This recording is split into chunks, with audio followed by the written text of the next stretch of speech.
स्वागत है आप सभी दर्शकों का जन जागृत न्यूज चैनल में। जैसा कि आप देख रहे हैं, प्रयागराज के नगर पंचायत भारत कार्यालय में इस टाइम बक्सी यानी नए ईओ मैडम जो हैं और नगर पंचायत अध्यक्ष प्रतिनिधि आमिर शकील टंकी के साथ व्यापारियों का एक मीटिंग रखी गई है। जैसा कि आप देख सकते हैं, यहाँ आमिर शकील टंकी जो चेयरमैन प्रतिनिधि हैं, इनका कुछ नगर के वासियों के साथ, नगर पंचायत के व्यापारियों के साथ कुछ आह्वान है, कुछ अपील है, उसके लिए लोगों को बुलाया गया है और लोग एकत्रित हो चुके हैं।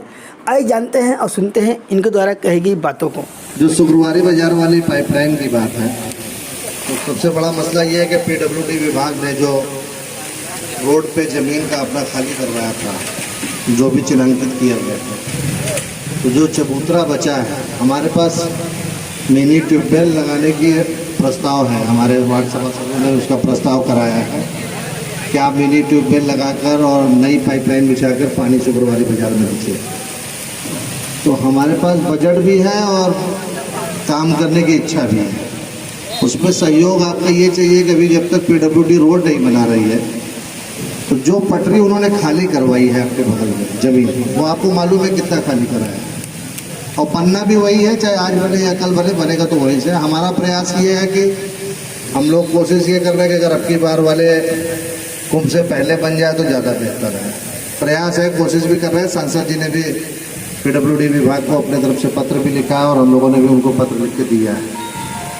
तो आप लोग एक काम ये करिए कि वो जो पटरी वाली ज़मीन जो आपके बगल में छुट्टी है, नाली के बगल वाला, अगर आप लोग सहयोग करिए तो उस वाली पटरी पे हम पाइपलाइन डाल दें, क्योंकि आगे कल रोड तो बनेगी ही और रोड के बाहर ही पाइपलाइन रहेगी, रोड के अंदर तो रहेगी नहीं। बिजली के पोल भी लगभग जड़ गए हैं और हम स्ट्रीट लाइट दोनों तरफ लगाएंगे, दाएं बाएं दोनों पटरी पे, तो शहर थोड़ा सा हमारा कस्बा अच्छा भी लगने लगेगा।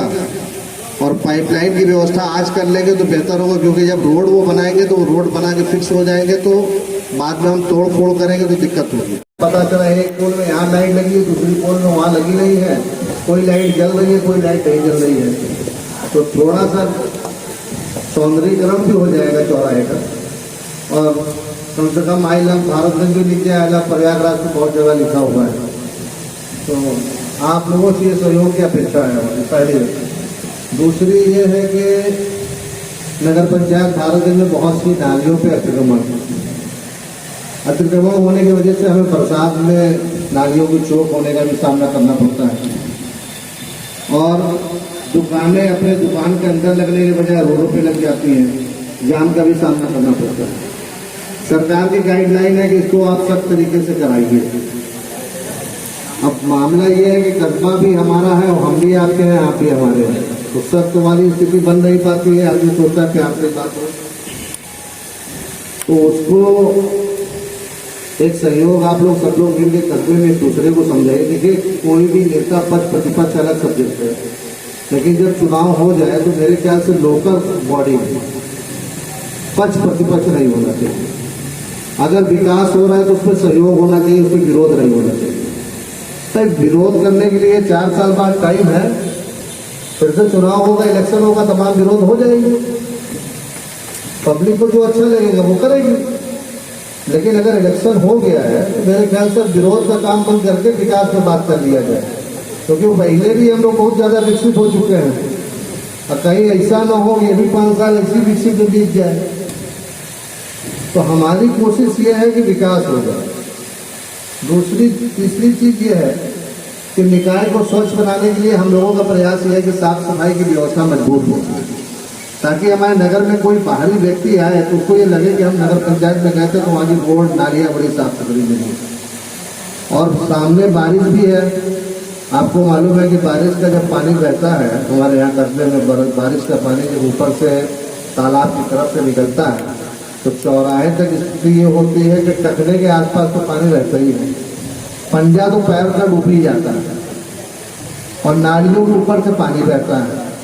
तो एक ये है कि ठेले खुमचे वाले जितने हैं रोड पे, ये जो आपके दुकान के पास लगाते हैं या रोडों पे लगाते हैं, तो हमारी गुजारिश ये है कि वो एक डस्टबिन अपने साथ रखें। वो पत्ता या किसी भी तरीके का सामान नाली में, पैकेट, पन्नी, कोई भी चीज़ नाली में न डालें। वो अपने डस्टबिन में डालें। हमारी कूड़ा गाड़ी शाम को भी जाती है, शाम को भी झाड़ू लगाती है, आप उसको दीजिए। उसको रखने का फेंकने का सारा काम हमारे कर्मचारी करेंगे। आप दुकान बंद करने से पहले दे दीजिए। अगर आपको लगता है कि दुकान हमारी लेट तक खुलती है, हम नहीं दे पाएंगे, तो आप हमें अगले दिन मॉर्निंग में दे दीजिए, लेकिन उसको रोड पे न फेंकिए। चौथी चीज़ ये है कि पानी के कनेक्शन, भाई पानी पहुंचाना हमारा पहला प्रयास था। हमने पूरे चुनाव में इस बात की हर जगह चर्चा की कि हम पानी हर जगह हर टोटी तक पहुंचाएंगे। हम कोशिश भी कर रहे हैं, लेकिन कहीं कहीं नाकामयाबी भी है, कहीं कहीं कामयाबी है। और नाकामयाबी का कारण ये है कि करीब 25 साल पहले की वाटर पाइप लाइनें डली हैं। हम कहीं कुछ बड़ा करना चाहते हैं तो वाटर पाइप लाइन लीकेज हो जाती है, पूरी तरीके से पाइपलाइन भ्रष्ट है। दूसरी बात, हम लोग नगर पंचायत में आए तो हमें पता चला कि फला ट्यूबवेल में 10 kVA की मशीन डली हुई है। जब उसकी जांच करवाए तो पानी 5 kVA का भी नहीं दे रहा। पता चला 7.5 kVA की मशीन है, 5 kVA की बेल्डिंग है। तो अब वो उन लोगों ने क्या किया, कैसे किया, सवाल ये नहीं है। सवाल ये है कि जैसे हम आए फिर मुआवजे बोला पड़ने वाली बात, बिजली विभाग फेल हो गया और पानी हमारा फेल हो गया। तो हमने प्रयास किया कि पानी हम कुछ ठीक कर दें। तो पानी तो लगभग हम ठीक करने के करीब है, लेकिन एक दिक्कत का सामना हमको ये करना पड़ता है कि हमारी टोटियाँ फ्री है। हमारे नल कनेक्शन टोटी से फ्री है। या तो लोग पानी यूज करने के बाद जिनके यहाँ ज़्यादा जाता है वो सीवर से भी इस्तेमाल कर ले रहा है, सेप्टिक टैंक में इस्तेमाल कर ले रहा है, फालतू बाहर। तो हमारा एक ये आपसे निवेदन है कि आप सभी नगर पंचायत नगरवासी जो भी है हमारे सम्मानित लोग, उसमें हमारा सहयोग ये कीजिए कि आप अपने यहाँ से भी, अपने दुकानों से भी, और जहाँ तक आपसे चल सके आप लोगों को प्रेरित करिए कि आप टोटी जरूर लगाइए।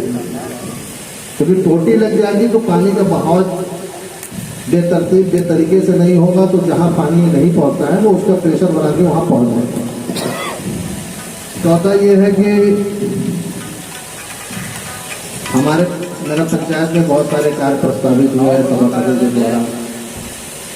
तो उसमें आपकी जो अभी आपने सुझाव दिया है कि रोड पे एक टॉयलेट होना बहुत जरूरी है। हमें भी लगता है कि तमाम औरतें आती हैं, आदमी आता है, बाजार व्यवसायी होने के कारण हर आदमी के पास अपनी व्यवस्था नहीं है कि वो वहाँ पे अपने घर में व्यवस्था देख सके कि आप आइए और टॉयलेट की व्यवस्था दें। तो उसके लिए हम लोगों ने अरेंजमेंट किया, जगह भी लगभग चिन्हित कर लिया है, उसमें स्पेस फंसा हुआ है। आप लोगों का आशीर्वाद रहा तो वो भी मामला हल हो जाएगा। और बहुत ही जल्दी हम आपको एक तिरमोहानी से चौराहे के बीच में और एक आपके नगर पंचायत चौराहे से पुरानी पुलिस चौकी से पहले, ये नई पुलिस चौकी से पहले समथिंग एक तरीके से ये मान लीजिए कि हम ये अपना PWD वाला पानी ट्यूबवेल है उसके बीच में ही एक आपको बना के दे देंगे। और पॉलीथीन का एक मामला है, आज वर्ल्ड डे है पॉलीथीन का। मैडम उसमें गई नहीं थी, सर्वे करने भी गई थी कि क्या है कैसे है। तो एक गुजारिश ये है कि पॉलीथीन पे पूरी देश में प्रतिबंध लग गया है। अब वो अलग बात है, आप भी जानते हैं हम भी जानते हैं, बाजार में आती है, बिकती है और लोग उसका इस्तेमाल करते हैं। कोशिश कीजिए कि ऐसा ना हो, क्योंकि अभी 2-3 जाए हमारे यहाँ सफाई कर्मचारियों ने बताया कि खत्म हो गई, मर गई। तो अब एक डाटा जाता है कि उनका आप पोस्टमार्टम करिए कि क्या हुआ कैसे हुआ। तो पता ये चला कि उनके पेटों से पॉलीथीन बहुत होती है। अब राष्ट्रीय स्तर पर देखा जाए तो गौ हमारी माता है। तो आपको मालूम है कि बहुत सारे आवारा पशु हमारे किसी तरीके से रोड पे हैं, चाहे लोगों की देखभाल ना होने के कारण या कोई और भी समस्या हो सकती है कि आवारा पशु हो। तो पॉलीथीन से अगर बचाएंगे तो वो जानवर मरेंगे। तो थोड़ा सा प्रयास ये कीजिए कि पॉलीथीन से बचिए और कोशिश करिए कि पॉलीथीन का उपयोग करने के बजाय झोला या कागज का या जो भी जूट का है, कपड़े का है, उसका इस्तेमाल किया। एक बहुत ही इम्पोर्टेंट समस्या हमारे नगर पंचायत में है, लोग ग्रीन टैक्स नहीं जमा करते हैं। और कहते हैं ना कि जब आपका आय का स्रोत होता है, जब आपके पास कुछ होता है तब कोई कुछ देता है। तो हम जब शासन में गए, यहाँ में नगर पंचायत के चेयरमैन के इलेक्शन होने के बाद, तो शासन में एक आवाज़ आती है कि भाई आप कुछ लेना तो चाहते हैं, लेकिन ये बताइए आप लाते क्या हैं। उन्होंने पूछा सर कि कैसे, तो उन्होंने कहा कि आपके यहाँ हाउस टैक्स की वसूली सही नहीं है, आप हाउस टैक्स की वसूली में पीछे हैं। पानी का भी मामला था, तो 30 मई 2023 तक का सारा जलकर तो हम लोगों ने अपने पास ही बना कर दिया है, और लगभग ये मान लीजिए कि 2-4 दिन बाद सबको रसीदें सबके घर पहुँचने लगेंगी। तो वाटर टैक्स का तो काम कंप्लीट हो गया है, लेकिन हाउस टैक्स में हम काफ़ी पीछे हैं। तो उसमें भी एक सहयोग ये कीजिए कि आप लोगों को बताइए कि हाउस टैक्स देना गुनाह नहीं है, अच्छा काम है। और हम लोग प्रयास ये कर रहे हैं कि पूरे कस्बे में GIS मैपिंग करवा लें, क्योंकि प्रदेश सरकार की इच्छा ये है कि अब कोई भी योजनाएं हम बनाएं तो कम से कम 25 साल के लिए बनाएं। होता क्या था कि पहले रोड बनती थी, नाली बनती थी, बन जाती थी, बनने के बाद उसका उपयोग होता था और कुछ ही दिनों में टूट जाती थी, या तो ये होता था कि यार नाली छोटी बन गई है, पानी ऊपर से जा रहा है। तो गवर्नमेंट की एक सोच विचारधारा ये है कि एक आदमी अमूमन 135 लीटर पानी का उपयोग करता है, नहाने धोने, खाने पीने, तमाम दिनचर्या के हर कार्य को निकालता है। तो ये उनका एवरेज है, हो सकता है ठंडी में कम होता हो, बारिश में ज़्यादा होता हो, या बारिश में कम होता हो, गर्मी में ज़्यादा होता हो, ऐसा कुछ होगा, लेकिन एवरेज ये है। तो हम लोगों के यहाँ नगर पंचायत में GIS मैपिंग कराएंगे, उसमें जनसंख्या से लेकर हमारे पूरे इंफ्रास्ट्रक्चर का सारी मैपिंग हो जाएगी कि हम नाली कहाँ किस हाइट पे बनाए कि नगर का पानी हमारे नगर से बाहर चला जाए, बारिश का पानी का जल भराव न हो, रोडें भी उसी तरीके से बनाए।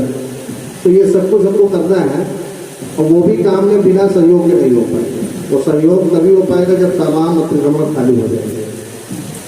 अच्छा, एक चीज़ ये है कि जैसे हमारे यहाँ अभी STP प्लान आया, तो नगर पंचायत के जो भी गंदे पानी है वो किसी नदी, गंगा, नहर में पानी होते हुए न जाए, वो गंदा पानी का ट्रीटमेंट प्लांट बन जाए, वो रुक जाएगा। होता ये रहा कि नगर पंचायत में सूचना जब भी मांगी गई कि आपके पास संपत्ति रजिस्टर में आपके पास कोई जमीन है या नहीं है, तो यहाँ से अभी दुर्भाग्य रहा या लोगों की जानकारी नहीं रही, हमेशा डाटा जीरो ही हो जाए कि हमारे पास ज़मीन नहीं है या ज़मीन है तो उन आवश्यकताओं को पूरा नहीं कर सकते। जबकि नगर पंचायत में नांदेड़े ज़मीन काफ़ी संख्या में है। हमारे बाराबंकी में लगभग 16 बीघा जमीन नांदेड़े हैं, जो कुछ लोगों के आवासीय कब्जे में है, कुछ लोग कृषि रूप से उस पर कब्जा किए हैं। अभी हमारा MRF सेंटर बना हुआ है, वहाँ लगभग 2-2.5 बीघा जमीन नांदेड़े है, लेकिन किसी के आशीर्वाद से वहाँ पे लोगों ने कब्जा कर लिया, लोगों का घर बनवा दिया गया, उनका दाखिल खारिज नगर पंचायत में कर दिया गया। जमीन सरकारी थी लेकिन बांट उन्होंने दिया। तो हमारी समस्याओं का समाधान तब हो पाएगा जब हम सब आप एक साथ जागरूक होंगे और पक्ष विपक्ष की राजनीति करने के बजाय विकास की राजनीति कर लिया जाए, और इसी मामले में सब लोग साथ में बैठ के सुझाव के साथ अगर काम कर लिया जाएगा तो कुछ चीज़ें मुझे मालूम है, मैं आपको बताऊंगा। हो सकता है बहुत सारी चीज़ें आपको मालूम है, भाई आप उम्र में ज़्यादा हैं, आप मुझसे बड़े हैं, आपके पास अनुभव है, आप अपने अनुभव के हिसाब से भी बताएंगे। जो युवा है वो अपनी युवा सोच के हिसाब से बताएंगे। तो सहयोग आपका चाहिए। इसके लिए ये नहीं है कि मैं आपसे पूछूं तभी आप मुझे बताएं। अगर आप कुछ अच्छा जानते हैं, अच्छा कुछ कर सकते हैं कस्बे के लिए, तो आप मुझे ज़रूर बताइए। मेरी कोशिश ये है कि कुछ अच्छा किया जाए, कुछ अच्छे काम करने में जो भी आप हमारा सहयोग कर सकते हैं वो करिए। रही बात बंदी की, साप्ताहिक बंदी, तो चुनाव से पहले भी और आज, उससे पहले भी और आज भी लोग कहते हैं यार हफ्ते में एक दिन बंदी होना चाहिए। कोई कहता है यार भाभी तो आप कहती है पूरा हफ्ता काम करना, एक दिन हमको टाइम मिल जाए। हाँ, तो तमाम लोगों की तमाम ख्वाहिशें हैं। कुछ लोगों की मजबूरियाँ भी हैं कि भाई उनकी रोज की रोजी रोटी 100-200 रुपये की है, तो बेचारे करें क्या। भाई ना खोले तो मर जाए, खोले तो मर जाए। तो हम कोई हंटर शासन लागू करने नहीं आए हैं कि हम आपके ऊपर कोई जुर्माना करने आए हैं, हमको जुर्माना करना है, ऐसा कुछ नहीं है। ये व्यवस्था सन 1942 सन 1961 कोई हमारी बनाई भी नहीं कि हमने कोई साप्ताहिक बंदी आज से अनाउंस कर दिया कि पूरे भारत में साप्ताहिक बंदी हो। पहले भी नगर पंचायतें कराती थी लेकिन लोग इंटरेस्टेड नहीं होते थे। हम ये चाहते हैं अगर ये आपके प्रतिकूल हो, आपके फायदे में हो, तो इसमें आप इंटरेस्ट लीजिए। भाई अगर सप्ताह की बाजार बंद करने से हमारा कारोबार खत्म हो जाएगा तो 60 साल तो आपने बंद ही नहीं किया, फिर क्यों खत्म हो गया? 60 साल तो कोई साप्ताहिक बंदी नहीं हुई ना। तो जब नहीं हुई तो फिर आज क्यों हमारे अगल बगल छोटी बाजारें हमसे ज्यादा कामयाब होते जा रहे हैं? दरअसल हम अपने इंफ्रास्ट्रक्चर को बहुत बिगाड़ चुके हैं। आज हमारे यहाँ एक गाड़ी आ जाए तो दूसरी गाड़ी खड़ी नहीं है। आपको मालूम नहीं होगा, नगर पंचायत भारत में एक नक्शा है, अभी अगर कोई देखना चाहेगा तो मैं उसको दिखाऊंगा। कुछ पार्ट मेरे पास है, कुछ यहाँ नहीं है, कुछ हमारे यहाँ आने में मिले मुझको। आपकी तिरमोहानी से चौराहे की रोड और चौराहे से तिरमोहानी और तिरमोहानी से सगड़े की रोड 6 लाठी की है, 48 फीट की रोड है वो। तो कभी न कभी तो 48 फीट रहा होगा, तभी नक्शा बना है। और आज 48 फीट नहीं है, इसका मतलब हमें आप उसमें आगे पीछे किए। तो अब जितना कब्जा कर लिए हैं, अगर उसको नहीं छोड़ना है तो उसको न छोड़िए, लेकिन नाली को कब्जा करके और आगे बताइए। अगर नाली तक आप छोड़ देंगे तो हम कुछ कर लेंगे। अभी हमको नई रोड बनानी है आपके नगर पंचायत चौराहे से तिरमोहानी तक, तो उस रोड में काम करेंगे। अगर मुहर्रम का मामला नहीं फंसा, मुहर्रम से पहले अगर कोई सिस्टम नहीं बना तो मुहर्रम बात करेंगे, और अगर कोई मामला फंस गया तो मुहर्रम बाद, अगर नहीं फंसेगा तो मुहर्रम से पहले। संभवतः मुहर्रम बाद ही करेंगे, क्योंकि अगर मान लीजिए रोड फंस गई तो मुहर्रम कराना मुश्किल हो जाएगा। तो थोड़ा ये सब सहयोग आप लोग सब लोग मिलकर करिए। और साप्ताहिक बंदी आपकी स्वेच्छानुसार ही है। कुछ लोगों की इच्छा है कि वो भी हफ्ते में आराम करना चाहते हैं, लेकिन आदमी मानव प्रकृति के रूप में थोड़ा सा स्वार्थी तो होता है। हर आदमी स्वार्थी होता है, मैं भी हूँ, आप भी होंगे। तो आदमी को लगता है यार 2 पैसा मिल जाए तो क्या बुरा। तो थोड़ा सहयोग सब लोग करिए, जलिए मत एक दूसरे से, क्योंकि हर एक दूसरे का पड़ोसी बैठा है। अनिल चाचा के पड़ोसी परसोत्तम चा बैठे हैं, परसोत्तम चा पड़ोसी लल्लन चा बैठे हैं। तो हर आदमी किसी न किसी का पड़ोसी बैठा है यार। तो यही तय कर लीजिए भैया, देखो वहाँ देख के हमें जलन न हो, इसलिए तो बंद रखते हैं, है कि नहीं? तो सहयोग बराबर से जब होगा तो अच्छा लगेगा। और आप लोगों से बहुत बहुत गुजारिश है कि आप लोग हमारी सहयोग कीजिए, मदद कीजिए। और बहुत बहुत शुक्रिया कि आप लोग यहाँ पे आए। और हम चाहते हैं कि भविष्य में भी हम तो चाहते हैं कि कम से कम 6 महीने में एक बार तो आप लोग बुलाया जाए। हो सकता है 6 महीने में कुछ हम कर लें, तो 6 महीने बाद बताएं कि भैया कांग्रेस ने ये चीज़ लिखाया था, डिप्टी सर ये लिखाया, राजन सर ये कहा था, हमने ये कर लिया, ये नहीं किया, या हम ये ऐसा करना चाहते हैं। तो सहयोग आप तभी करेंगे जब हम आपसे मिलते रहेंगे और आप हमसे मिलते रहेंगे। चैनल पर दिखाए जाने वाले सभी न्यूज से अपडेट रहने के लिए चैनल को सब्सक्राइब करें और बेल आइकन को दबाना ना भूलें। धन्यवाद।